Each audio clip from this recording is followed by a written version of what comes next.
Today I thought I would show you around the modifications that I've done to my Saab 9.3. Since the accident I lost quite a few of the modifications I did to the car. So this is not a video of every single modification I've done to the car. It's just how this car stands right now. To start off, we have these. These are LED halo switchback rings. So in the daytime, these work as a DRL, as a white light. And then when you indicate, they move to a flashing amber. And then once you finish indicating, it moves back to a white. I think this really modernises the front end of this car, and I've had a lot of compliments from other Saab owners. These are Hella sharp tone horns. You see these quite commonly on Subarus, and I thought I'd give it a try in my car. I always liked how they looked, and I'm really happy with these. They make the car look really distinctive and different from other Saabs on the road. And it also fits nicely with the yellow theme I have going on. We also have magnet plates on the front end. So this is a magnetic plate mounting kit. So you have magnets on the back of the number plate and then magnets behind the front bumper. And it means you can just take it on and off at shows really easily. I also had the front end smoothed when I had the bumper painted. So when I took it off, there's no horrible screw marks behind. And it just makes it look really nice at shows, as I believe cars look much better without the front plate. For the next modifications, we need to move under the bonnet. So in the engine bay, visually, this is the biggest modification I've done in here. So this is a DO88 cold air intake. So this is a supporting mod to a ECU tune. So this is a full metal intake, which I have wrapped in Funk Motorsport gold heat tape. So as you can see, it goes all the way down along to the turbocharger with silicone piping as well. As mentioned, this car has a Nordic performance ECU map, and that means it takes it from the original 250 horsepower and 350 newton meters to the 310 horsepower and 480 newton meters. Now this means the car is a lot more usable every day, and it feels a hell of a lot faster and a hell of a lot more urgent and ready to go. So wheels, I have Koenig Ampliforms. So these are an 18-inch wheel, and I have the Michelin Pilot Sport 5 tyres fitted to it, which are a great tyre, and it gives me a lot of confidence on the road. You can also see behind, these are the original Saab 314mm brakes. These are the original brakes that came on the V6, which I have painted in the past, but as you can see, it's all flaking off. I do plan to change both of these in the near future. Wheels, I've been looking at a pair of Apex wheels, the SM10 RS. I want to go up to 19s instead of the 18s I have.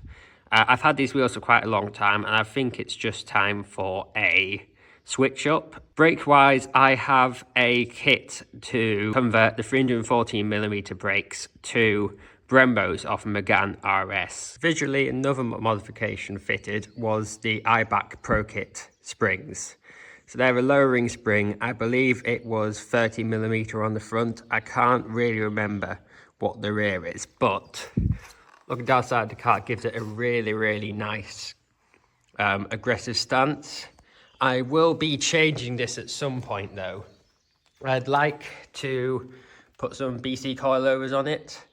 The reason is that I used to have a Maxim Design front splitter, which I really like, but I live down a farm track and it just kept getting smashed. So I'm thinking, get some BC coilovers, raise the suspension, I can put that back on. I have a set of 25mm spacers, and I think it gives a really good aggressive look, and it's basically perfect on the rear now. But again, I plan to change wheels and hopefully get a good fitment that requires no spacer at all. I would like to get just a little spacer just to push it out. It's nearly there, but not 100%. I've then fitted carbon fiber mirror caps to the car. These aren't full carbon fiber. There's a real carbon fiber overlay on the top, but they are just the plastic Saab original mirror caps underneath. So on the interior, I like to keep it mainly stock, but I've got a couple of little modifications in here. So first off, we have these Saab embroidered headrests. Now, I didn't go out looking for these. I just found them on eBay and I thought they really looked quite good. So I bought these and fitted them. And I've had these for a couple of years now. I would like to get in future the interior retrimmed to a yellow stitch and maybe get these changed to yellow as well. I have done a little bit of trimming inside the car, which I'll show you next. I had this wheel retrimmed by a company called Control Customs, as I didn't like how the original one felt. It was kind of getting old and it needed something doing with it. So what I had done was I had a yellow stitch done. I kept the perforated leather on the sides like the original wheel, but I upgraded the top and the bottom to Napa leather, and I also had a yellow 12 o'clock stripe fitted at the top. It's not really visible on camera very well. I'm going to put a picture on top just to give it a bit of a better look for you guys. So another modification on the interior is the illuminated ISM. This has got the same backlighting as the rest of the interior and was only available on 2003 cars, if I'm correct, which I don't know why. It's a really nice little touch. I have then also fitted the Saab Turbo X and Turbo X pack gear stick surround in a carbon fibre, and I've also given it my own little touch with the Swedish flag.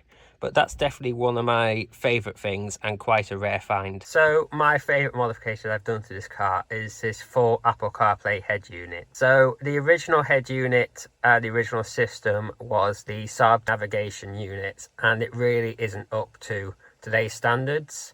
So I had that replaced with this. This is full Apple CarPlay.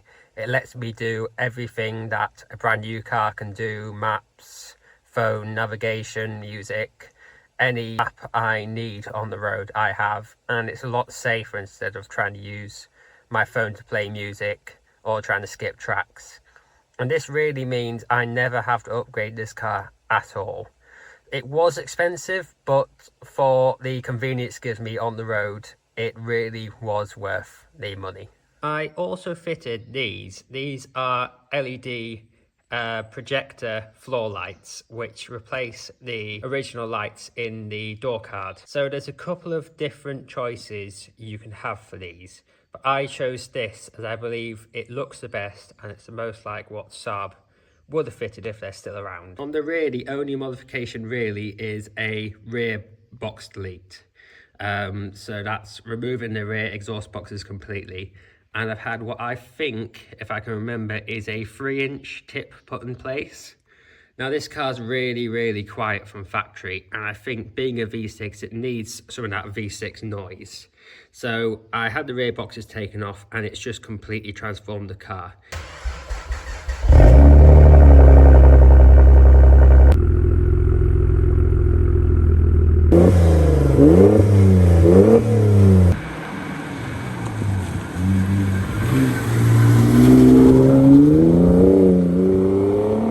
And that was a video of a full walk around of all the modifications I fit to my Saab 9.3. If there's anything you think I should change or anything you think I should have done differently, please let me know down below. I'm welcome to any feedback you can give me. But thank you very much for watching, and I will see you in the next video.